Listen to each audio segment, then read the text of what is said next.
Hey there, welcome to the DFS Build. I am Kevin Roberts, and this is Taylor Smith. Joined with me, we are going to go over the Week 3 main slate for NFL DFS over at DraftKings. The goal here is to help you win. We're going to look at the top cash plays, the plays that everybody's gravitating towards, and look at it game by game, but also try to highlight some values and some pivots that you can take advantage of to hopefully help you win some cash. If anything we do here does help you, please hit the like button and subscribe to the channel.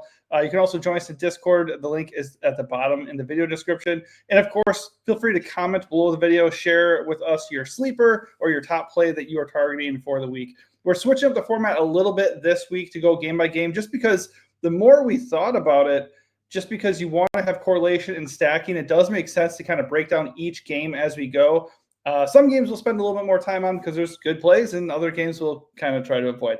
All right, so let's get to it. Right away, we have what I think is a pretty good game with the Falcons taking on the Panthers. It does have kind of a low total at 43.5. I would bet the over on that. I do want to have some exposure to this game. Naturally, Bijan Robinson up top. He's going to be kind of owned 23%. Really nice projection. So he looks really good. Where do you stand, Taylor, as far as Bijan's ownership? Do you want to get to him a lot? And are you with me on this game being a little bit more explosive than the total suggests? I don't generally like. You were really delayed for a while. I don't know if that was on my end. Oh dear. Well, we'll find out. I like the Panthers are bad. I know they kind of staged a comeback last week against Arizona, but not good.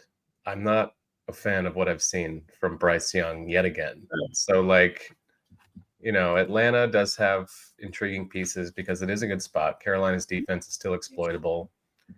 So Bijan, of course, one of the best plays on the slate, but otherwise I'm not really interested in stacking. Like, you can always get to McMillan. He's still under 6K. And it does seem like he's going to be the focal point, as he should, for the Carolina offense. Chuba Hubbard might be a little overpriced. Don't really love the spot against Atlanta. Penix, they're just kind of a run-heavy team. Like, we know it's going to go to Drake London. We know it's this season so far. He's been getting Kyle Pitts included, which is nice to see. But it's kind of just Bijan for me. I don't really want to play the passing game for Atlanta. I don't want to play Bryce Young. I think McMillan's a fine one-off, but that's kind of it.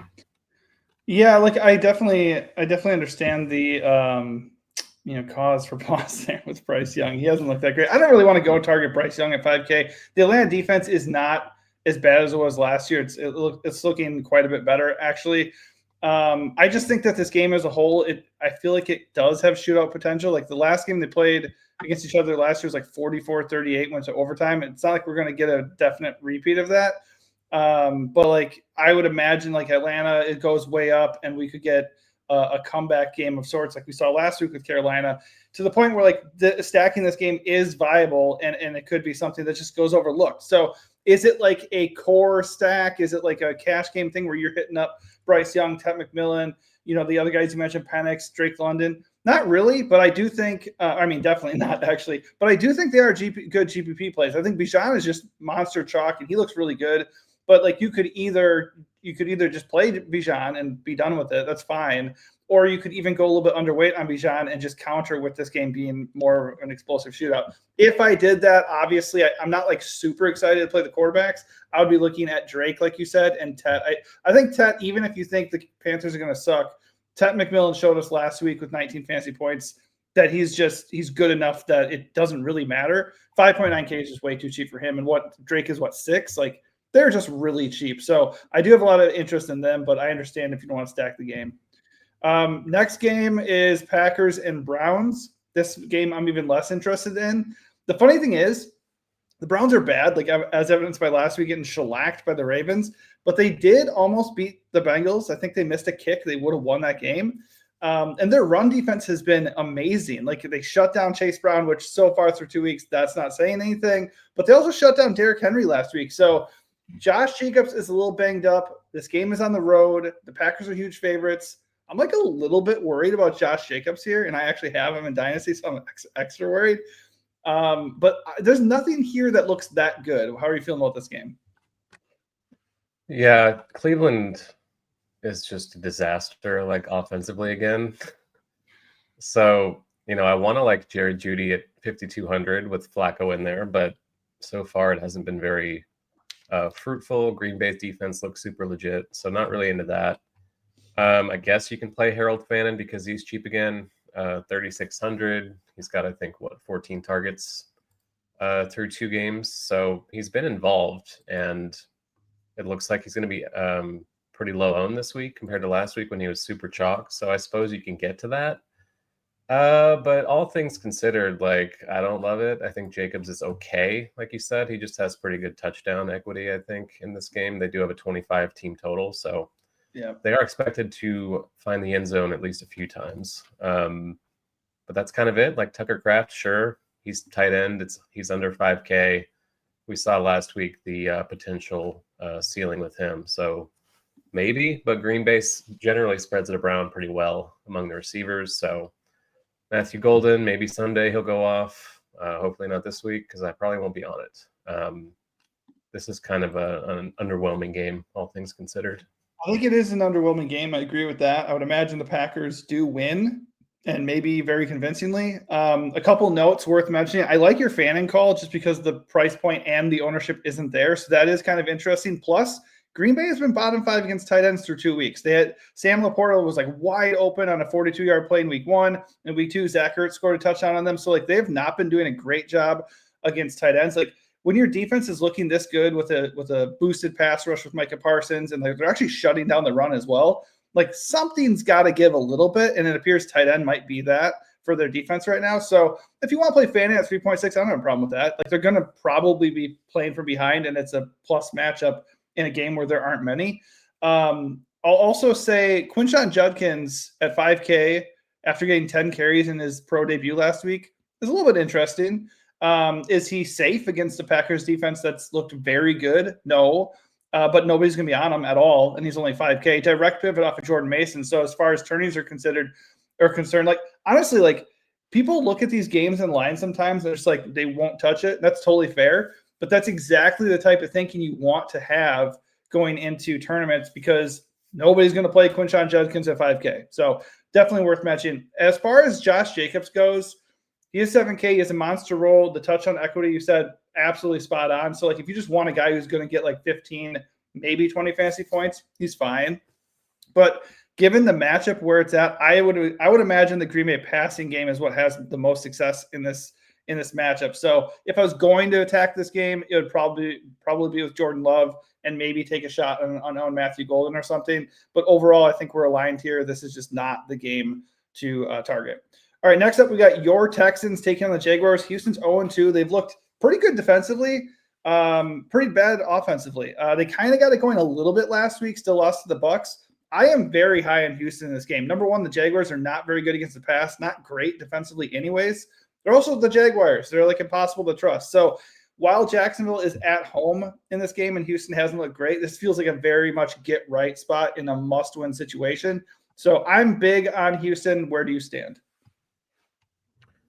I think they're okay. The offense has looked really bad again for the most part. It looked really bad in week 1. It looked really bad most of last season. They just have protection issues.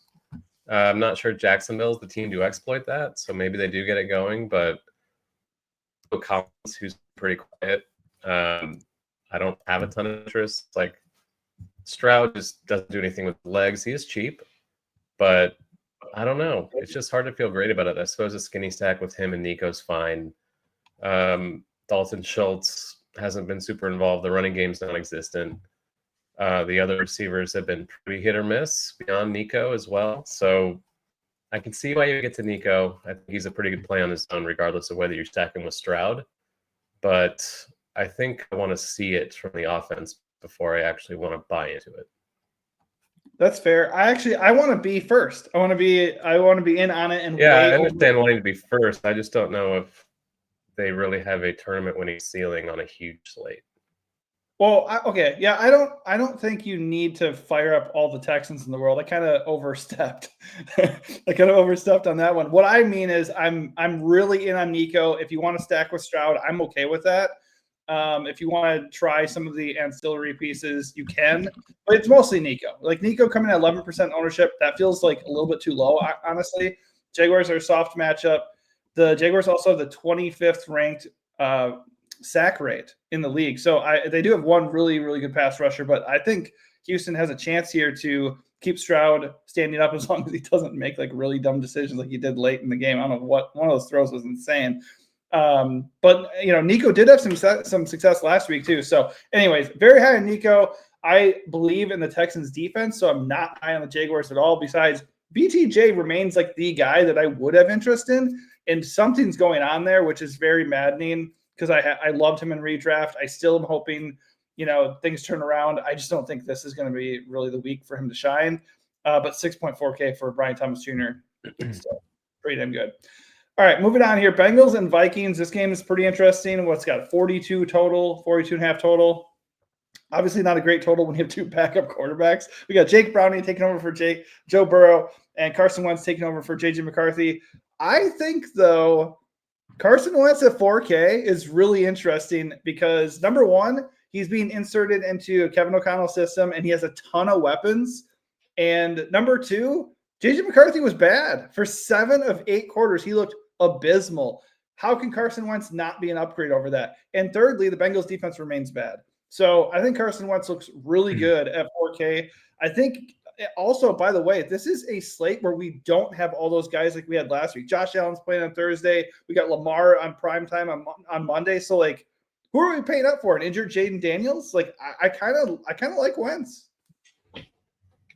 Yeah, I mean, any 4K quarterback is going to be viable kind of by default. Like you said, he does have good weapons. They're in the dome, which is always helpful. The matchup is a good one. So I could see it. I think I would rather play 4K Mariota if we get that. We don't know yet, of course, with Daniels looking kind of 50-50. But, the rushing stuff with Mariota might be the difference maker. But certainly if, regardless of whether Mariota starts, like Wentz is viable on his own. It's the kind of thing with Mac Jones last week where playing Mac Jones, like, yeah, you playing him with Ricky Pearsall or Jawan Jennings makes sense, or even C-Mac. But he's so cheap that you kind of have to think of it not in terms of being a quarterback. You kind of just think of it as any roster spot. And if you see Carson Wentz here at RG projecting for 15 points at 4K, it doesn't really matter that he's a quarterback. And it doesn't really matter if you stack him with Justin Jefferson or TJ Hawkinson or whoever. Like, I think playing him on his own is totally fine because he's so cheap and lets you load up somewhere else. Even stacking him with 2 receivers on the same team who aren't Vikings is fine. Like last week, I had a lot of Mac Jones plus Jamar Chase plus T. Higgins lineups just because he's so cheap and you can do that. And Burrow is expensive. And for the stack to get there, like, yeah, maybe Burrow gets there, but he's expensive. The receivers can both get there on their own, even if you don't play them with the quarterback. So I think that kind of thing is viable. What a genius play because Burrow got injured. That's insane. That's insane that worked out.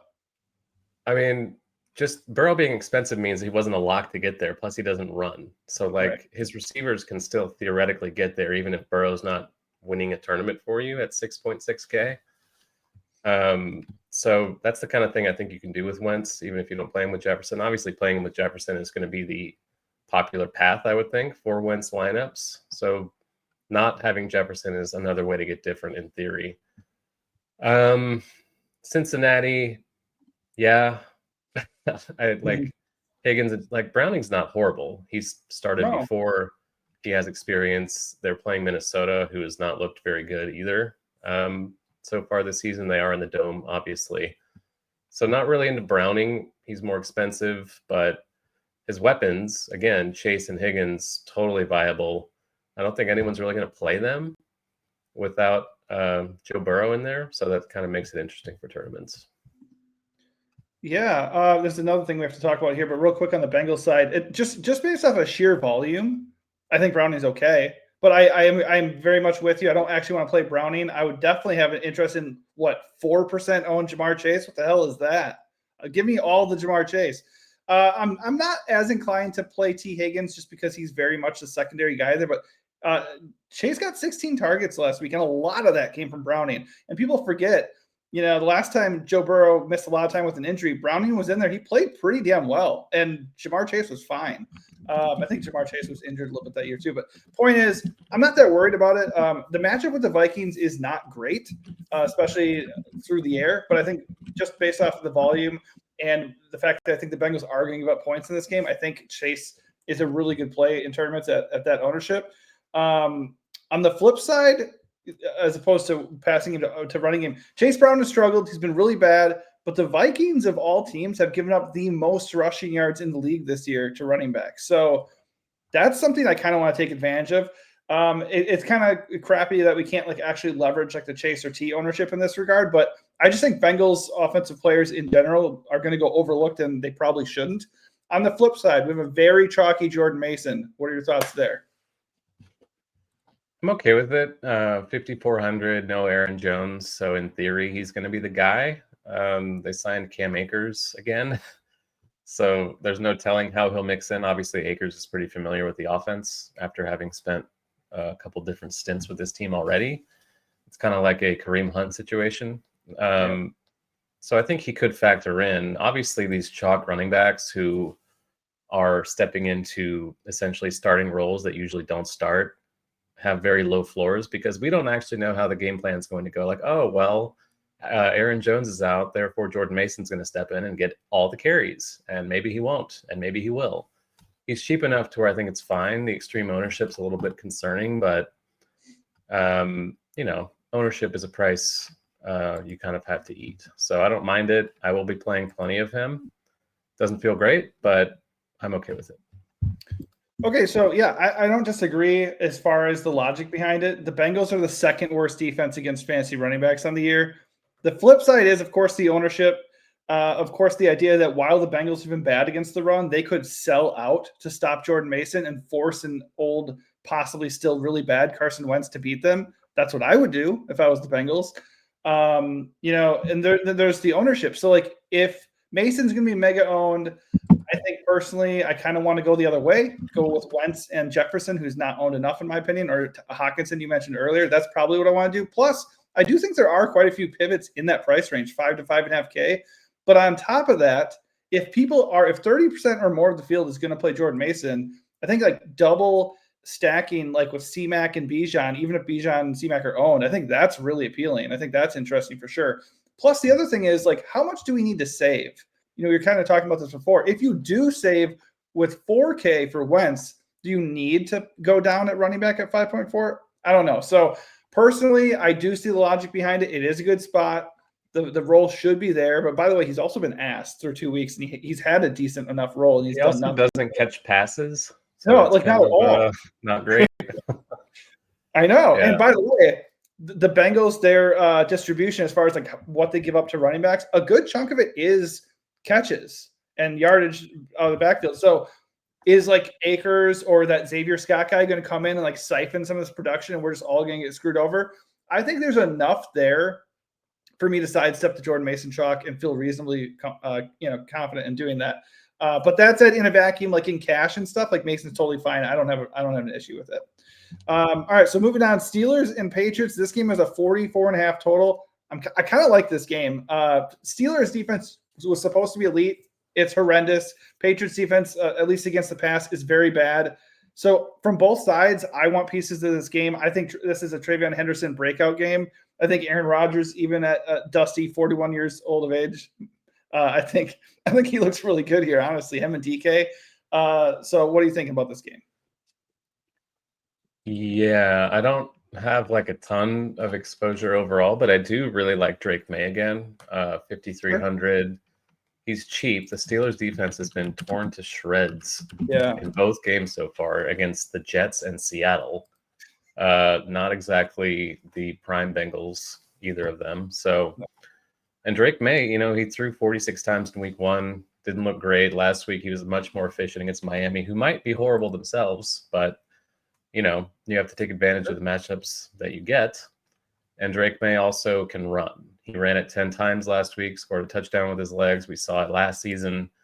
He's athletic. It's also the kind of thing where, since he can run, and he's cheap, I don't really think you need to stack him with Keyshawn Booty or whoever. You can just play him naked if you want because he's affordable. And I like the spot. So Drake May, probably my favorite thing in this game. Jalen Warren, 5,500, I think is okay. Still kind of splitting the carries a little bit with Gainwell, but we've seen big playability from him. He'll catch passes. He's affordable. We know Rodgers likes to dump it off these days. So I think Warren is a pretty good play. Those would probably be my two priorities in this game. Yeah, coming in like almost 15% ownership. Not a big fan of that. Oops, sorry, something. But I don't disagree. Still, I think this game is just a game where you have two really, really beatable defenses and enough offensive weapons to feel good about. I like DK. I think Warren's okay. I agree with you fully on Drake May. I think Drake May is a much better play than Aaron Rodgers. Same price point though, both pretty much unowned. If you had to pick one, to be May, but I think Rodgers looks pretty good here too. Travion Henderson, I think, is a really interesting turning play. Has not been getting a lot of usage yet. Don't know why. Like, if you were an NFL head coach, you had that guy on your roster, why are you not playing him a shit ton? I would not be that shocked for him to get more opportunities here and be super efficient against this defense with them. So I think he is a really interesting pivot off of Jordan Mason if you want to do that. I'm with you on the non-stacking of May and Booty. If I was going to stack anybody with May, I think I would do it like Travion Henderson, just kind of bank on that being like a reception touchdown or something, or Stephon Diggs, like see if he can get going. But I also agree, anytime you have a mobile quarterback, you just don't need to worry about the stack, especially when they're a cheap one. You can kind of use the Wentz logic that you had before too. All right, Rams and Eagles, good real-life game. It does have an okay 44.5 total. This doesn't really feel like the spot I want to spend a lot of my time here. There's like much better games that we're going to talk about a little bit. Really good pieces, like the good options that we feel excited about in like season-long leagues and stuff. Just nobody that I feel like I'm gravitating towards this week. How about you? I'm always into Hurts. Just the rushing stuff alone, obviously, is the primary selling point. LA's been an amazing defense so far. Maybe it's real. It probably is, but it's the Philly offense. This should be the best offense in the league, if not one of the top, 3 or 4. So don't mind Hurts. AJ Brown, 6,300, wildly cheap for AJ Brown. He has been horrible so far, but it's the kind of buy low situation with a legit star receiver that I don't mind taking shots on. He is going to be owned, it looks like, at the salary, but he should be. So I don't really have an issue with that. Devontae Smith, also wildly cheap, 5,300. So it's pretty easy to pay up for Hurts at 6,800 and get his two weapons at discounts. I suspect that will be a fairly popular strategy. But I really don't mind that. Like I said, eating ownership is not the worst thing in the world. So I'm cool with that. Devontae, 6,200 looks a little cheap as well. Running game, I do have interest in Saquon as leverage on the potentially chalky Eagles passing attack. So I wouldn't play him with Hurts probably. That's a lot of salary to invest in two guys who are a little bit negatively correlated, but he's always a good play, and you can kind of make a similar case for Puka. Yeah, and by the way, I'm not going away from this game because I don't think they would be necessarily good plays. I'm going away from this game because of the ownership. So, naturally, the Rams are number one against running backs right now, and I think they're also number one against quarterbacks. Yeah, they are. So I think that alone is a little bit troubling for going after the Eagles. I don't think they necessarily lose this game or anything. Also worth noting, the Rams' elite defense has bottled up the Texans and who else? It was the Titans. Yeah, I mean, come on. So I'm not I if they were going to be contrarian, I think a Hurts AJ Brown stack would be very interesting. I think as it stands, if you want to just go against the Rams defense based off their matchup so far, I think that's fine. But since there's not any real leverage to be gained, it's not something I personally want to do. On the other side, you can go. It's just a very high upside stack that you're getting at a severe discount. Like AJ Brown is usually 7 to 7,500. Devontae's been up to 6K. You're getting them both so cheap, and Hurts is under 7K himself. So, again, you don't need to line up full of 1% owned guys. So eating ownership is totally fine, and these guys are just good plays regardless of the ownership. Yeah, I agree with that. I think my problem is what if the Rams really are this good defensively, and then we're playing into ownership to get true discounted guys, but possibly in a horrendous spot. So like Hurts was not good last week. What do you have, 11 fantasy points against a good Chiefs defense? So like, I don't know. I think they're fine, but if it's going to be a thing where people are actually playing that stack, I personally am going to be underweight on that. Devontae at 6.2 is a little bit cheap, but other than that, I'm not super excited to target the Eagles defense either. They're like top 10 across the board. It just feels like a really good real life setting, but not really maybe the best DFS setting. Jets and Buccaneers, possibly the worst spot in the league. Was a 43.5 total here. I would bet the under, just because the Jets, historically are capable defensively. So maybe they give Baker Mayfield and co problems. So far through 2 weeks, though, you would not assume that. But the real problem is, I just think it's going to be a lopsided game because no Justin Fields, Tyrod Taylor has to be in there. So I would side with the Buccaneers if I did anything. Bucky Irving against the Jets, who have struggled against the run. That's a thing. He's going to be very owned. I don't mind that chalk if I was going to go there. And on the flip side, gosh, I can't quit Breece Hall, can I? I feel like it is an advantageous spot for him. A lot of dump off potential, and with no Justin Fields, like he would get the red zone work, and you would imagine they don't want to put the ball in Tyrod Taylor's hands that much. So I think he's a little bit interesting too. Yeah, I don't really want to play Jets. It's just like, I don't know. Sure, Garrett Wilson maybe will score 30 fantasy points. I'm willing to bet against it on a huge slate with plenty of value at receiver in all price tiers. So whatever we saw in week one, maybe the Jets game randomly goes off. Willing to bet against that, like I said. I do think Bucky Irving, as of now, is right there with C-Mac as my favorite running back on the entire slate. I'm going to have a ton of him, I think.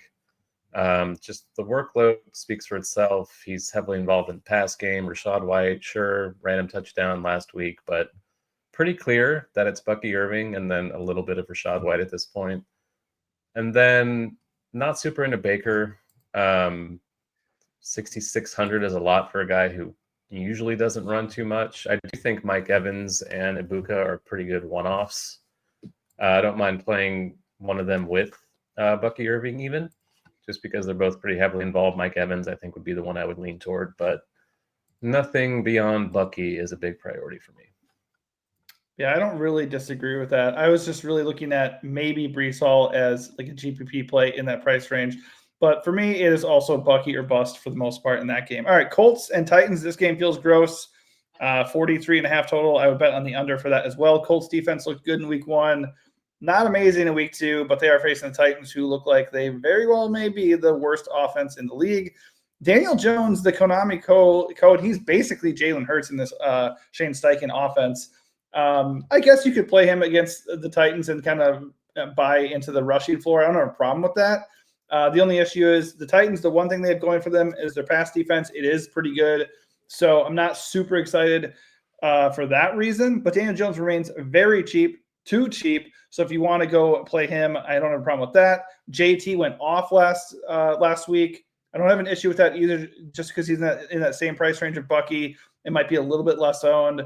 That's about it for me in this game. Like there's other value plays here, like Alec Amanor for the Titans, just because he's out there and playing, I guess. Tyler Warren. Huh? Tyler Warren, the best tight end play on the entire slate. Right there, 4,400. Yeah, of course, Tyler Warren. Okay, so I don't love the matchup, but I think Tyler Warren at 4.4K with the volume that they're kind of force feeding him a little bit. I have no problem with him at all, especially with like Brock Bowers banged up and like the tight end position being kind of bad, like a little bit top heavy, and then just overall like not very reliable. So I do agree with that. I think Tyler Warren is a good value. I kind of blipped over him for a second there, but overall this game is not that appealing.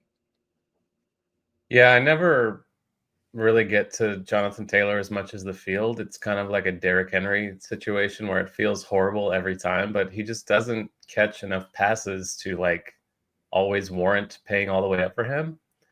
The big playability obviously speaks for itself. The role is fantastic.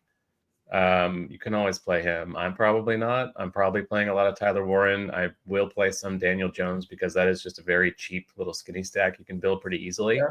Mm-hmm. And, Tennessee's looked good so far. Who knows? This could be the worst team in the league again. It's quite possible. The defense is certainly further ahead or further along than the offense, but Jones and Warren being underpriced just kind of negates that for me. And certainly Warren without Jones is viable as well. But that's kind of it. Not playing Tony Pollard, who always projects for a lot of ownership, but never actually comes in that high owned.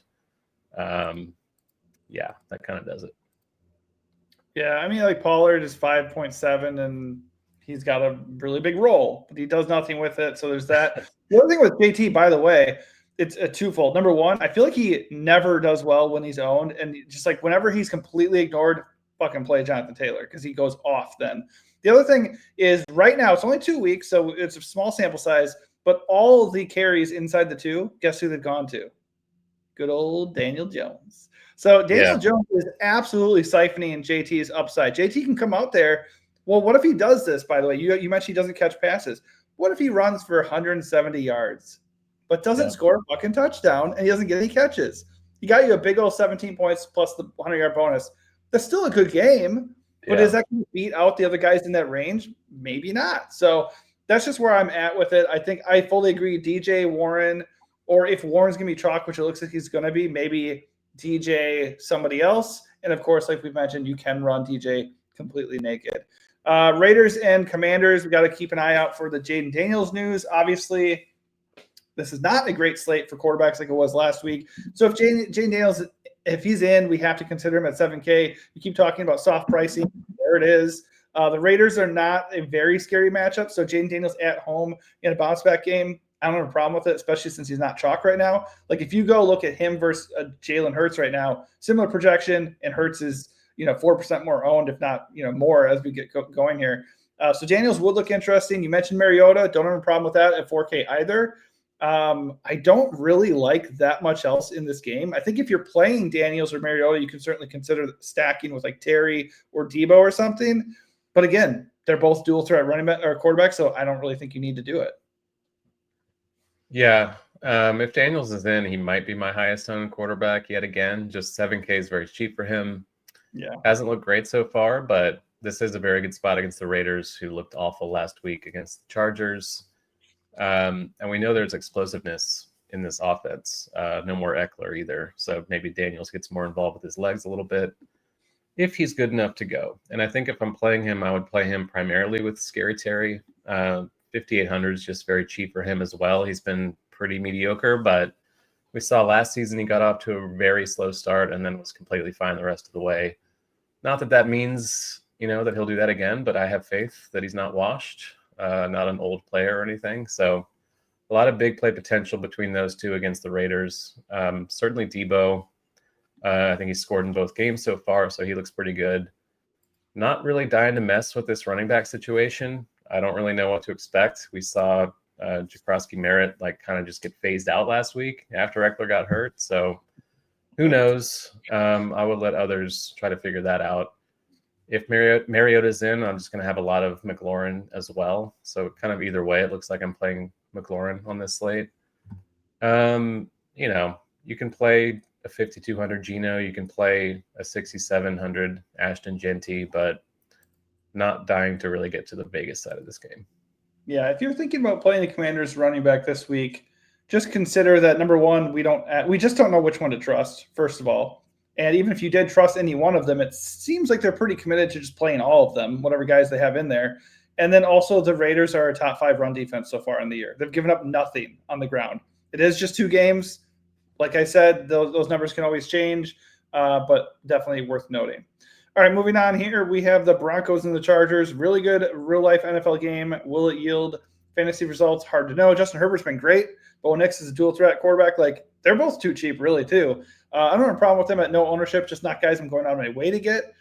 Keenan Allen, good God. Chalk week for Keenan Allen at 4.7K. Yeah, if the role persists, if it keeps going, sure, but I'm sorry, just like I was out on Calvin Ridley at 4.9K and monster ownership last week, I'm not feeling it. I don't like the Keenan Allen chalk.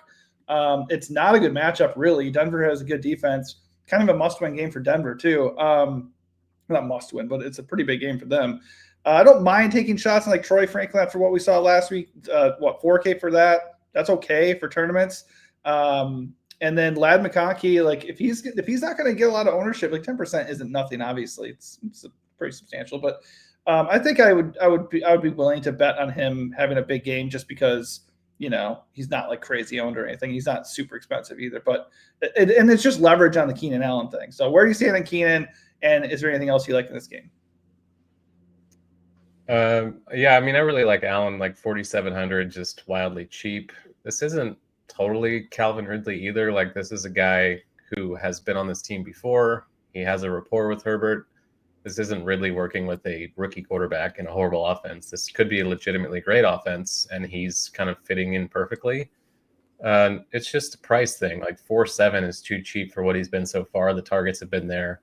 Obviously, touchdowns help. If he doesn't find the end zone, who knows? But for 4.7, you're not really paying a huge price for the risk of him not finding the end zone. So I'm cool with that. Really like Herbert at 6.2. You can argue he's too cheap now that he's running a little bit. That element of his game we didn't really see through the first few years, but not a great spot. But they are at home. They do have a decent total, so they're in the semi-indoor conditions at SoFi. Stacking Herbert with Allen is one way to get different. Doesn't look like Herbert's going to be popular at all. So you're kind of getting the correlation there with a chalky piece and a contrarian piece. Certainly playing Quentin Johnston for big playability is fine. 5,400, pretty reasonable for him. McConkey's expensive, and Allen's been eating into his target so far, but it is only a 2-game sample, so too early to say that McConkey is overpriced. I agree that he's a pretty good leverage play against Allen if you can find the extra money for him. Denver side, I think Troy Franklin, like you said, pretty good value. That's kind of it. Yeah, I'm not saying Keenan Allen is a bad play as it stands. I just think it's a good leverage opportunity to either just go away from him or play Ladd instead. I mean, like, it is just 2 games. So far, you're 100% right. And it's not the same as Kelvin Ridley. It's just not. You're right about that too. But if Keenan Allen is going to see his targets decline, or he's going to get targets but no actual production, not a touchdown, but everybody's going to be playing him, like, I'm going to take a chance. I'm just going to take a chance on that, I think. Personally, but not a bad play in a vacuum. I totally agree with that. By the way, this episode is running very long, and it's going to run way past 40 minutes because we're going game by game. For anybody watching, give us your feedback. Like, do you like this breakdown? Maybe we can try to speed it up as we go next time, or if you just think it sucks and you want us to go back to the old format, or if you have ideas for other formats you want to see, hit it in the comments below. And also, as we're going along here, just share with us your sleeper plays and your top picks that you're building around. Of course, and if you have any other questions for the week, we'll be glad to answer them. Okay, next game, Saints and Seahawks in Seattle. Seahawks are big favorites. This game feels really gross. What are you liking here? A lot of JSN. I think he's going to be another guy who's pulling a ton of ownership, but 6,500, he's more expensive than he was last week, but still for the role he has. And this matchup against New Orleans, who, again, is probably right there with Tennessee among the worst teams in the entire league on both sides. He's too cheap. He should probably be 7K plus. He probably will be soon. Happy to take the discount while we can get it. I'm a little bit intrigued by Ken Walker at sub 6K. I know Charbonnet's been out-snapping him big time, but Charbonnet has been trash. And Ken Walker has been, at least last week, he was far more efficient. That's my GPP call, baby. I hope the Seahawks realize that and don't continue to force feed Charbonnet for no reason, because Walker, I just think, is the better runner at least. So you can argue he's too cheap. I think both guys look pretty good. Cooper Kupp even, I think, is kind of interesting on this slate, 5K flat. Not psyched to play Sam Darnold, but 5-1. I like those 2 weapons to pair with him. So I do think that is a pretty sneaky large field stack. And that's probably it. Not really messing with much on the New Orleans side. Yeah, I don't have a problem with JSN if that volume is going to keep persisting. I do really like Kenneth Walker. Saints are bad against the run this year, giving up production to running backs as receivers as well. Two other things are the Seahawks are the worst defense against fantasy tight ends. So Juwan Johnson, whose price will refuse to go up, and he just keeps getting fed targets by Spencer Rattler. He looks really good at 3.9K. I think he's an interesting pivot away from Tyler Warren if he's not going to be owned. And of course, Alvin Kamara He's been decent so far for 2 weeks, and the Seahawks are giving up a shit ton of production to running backs as receivers. Now, Seattle defense is pretty damn good, and they are over a touchdown favorite at home. So I think that kind of plays into that logic too. Like the Saints are going to have to throw dump offs to Kamara, check downs to Jawan Johnson. I like that actually quite a bit for savings and for getting different. Not so much Elvin, just because if the game does get out of hand and he's not getting those catches, he's going to really bottom out and it's not going to work out. But Jawan is one of my favorite values of the entire slate. All right, the game of the week that everybody's going to be on is Cowboys and Bears in Chicago. It's got a massive 50.5 total, which, by the way, like look back at old, past seasons, like 50.5 is not exactly breaking a record here, but it's just like the state of the NFL right now, I guess. That said, there's a lot of good-looking pieces in this game. What do you like the most? Yeah, there is a lot to like. The Cowboys defense has looked horrible so far. The Bears defense last week at least looked really bad at Detroit. So not a great spot for them, obviously, but not good results either. I think the passing games on both sides are obviously going to be the focal points. Roma Dunze out targeting DJ Moore so far, and he's still cheaper than Moore by $100 on DraftKings. I think he'll be one of the chalkier salary relief plays. Don't really have a case against it. Caleb Williams, don't really know what to make of him, but certainly pairing him with a Dunze and or Moore looks pretty good. CD, even as a one-off, I'm probably not going to play a ton of Dak on this slate. I just think there are other cheaper quarterbacks I think look a bit better, but kind of as was the case with Herbert and Keenan Allen, you can pair a chalky receiver with a pretty low-owned quarterback, and I think that's interesting. It seems like Caleb's going to get more of the ownership between the QBs in this game, and Dak's only 300 more. Massive game last week, obviously, against the Giants, and you can pair him pretty easily with CD, Pickens, and or Ferguson. Yeah, I like all those plays. Dak not getting the ownership I thought he would get. By the way, worth noting, the Bears looked good in week 1 for 3 quarters against J.J. McCarthy, who, as it turns out, is not good. And for 1 quarter against J.J. McCarthy, they made him look like a god. Then against the Lions, granted, must-win game for Detroit, but they could not do anything to stop Detroit. So my guess is, after seeing the Cowboys explode last week, we are going to get a shootout. We will want pieces of this game. It all comes down to getting the correct pieces. I love CD.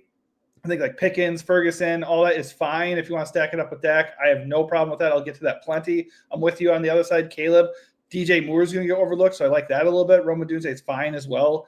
I'm kind of interested, though, for tournaments if the ownership dips. I don't really like where it is right now, but Javonte Williams, the Bears' run defense has been really bad. So, if nobody's going to be on Javonte, he's a really good leverage play on the CD ownership and the other ownership in this game. I think DeAndre Swift to a lesser extent, but Javonte is really interesting. All right, last game of the week here to talk about Arizona and San Francisco. Probably the least exciting, really, when you think about it. But the game total doesn't say that. 45.5. That's a pretty good game total. That kind of makes me think Brock Purdy might play. Who knows? Mac Jones looked pretty good last week. It looks like he could still be in here again. And you have Christian McCaffrey, of course, mega chalk. I got no problem with mega chalk Christian McCaffrey. That is chalk that I'm going to eat in week 3. Where do you stand on that, and what else do you like in this game? Yeah, I really like this game, especially if Dallas Chicago is going to be significantly more popular in terms of the passing game. Obviously, McCaffrey is going to be owned. He's a great play. He's Christian McCaffrey, so that's something I'm eating. Mac Jones, 5K flat if he starts. He's a legit, decent NFL quarterback. He's cheap. Not going to run a lot, but you can pair him with a cheap Jawan Jennings. Ricky Pearsall is still cheap. C-Mac being the expensive piece in this offense means I think you can kind of play him with the cheaper stuff and be okay, even if, typically a running back and a quarterback aren't super heavily correlated, but in this instance where C-Mac is such a heavily involved piece of the pass game, I think that's totally fine. Arizona side, you can always play Trey McBride, but not really getting there, kind of just paying down for Warren at tight end. So love the Niners. Arizona kind of just a leftover. Yeah, we do have 4 afternoon games too. So I don't feel like I don't know, the game total does make me, think, oh, maybe I should get more exposure to this game. I don't really see it personally. I think the 49ers at home They're going to win, probably control the game. Arizona feels a little bit like a fraudulent 2-0 team so far. I don't know. I think C-Mac is good chalk, and then I would just like look to differentiate with like one or two other pieces in the afternoon games if you're worried about like people climbing up after you in the standings here. I like the Trey McBride thing just because still not like expensive enough really for the ceiling he possesses. And I guess you could look like Marvin Jones, Marvin Harrison Jr. You could look at Ricky Pearsall, Juwan Jennings. Like those guys are all okay. Like I don't have a problem with any of those guys. I just think for me, it's probably just McCaffrey. I mean, definitely playing McCaffrey a lot, but for this game in particular, probably just McCaffrey. All right.